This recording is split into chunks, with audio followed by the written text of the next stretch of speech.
Hi everyone! Mega love shoutout po sa inyo lahat guys. Ngayon po ipapakita ko ulit sa inyo itong aming mga jackfruits. Ayan guys, tingnan nyo po, ang dami na namang mamunga. Ayan, ang daming bunga guys. Tingnan nyo po. Ayan, napakadaming bunga nito. And then, andun pa oh. Ayan, napakarami. Napakaraming bunga nito. Ayan. Ayan. Ito pa. Andun pa sa pinakadulo.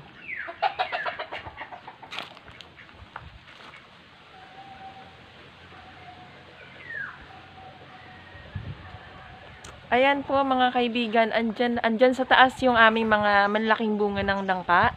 Pero itong nasa baba kasi, mas masarap siyang pahinugin. At itong ganito. Then pagka medyo malaki na, babalutan ko na. Pag medyo malaki na ito, ayan, pwede ko nang balutan at syempre pwede ko na rin pahinugin yan.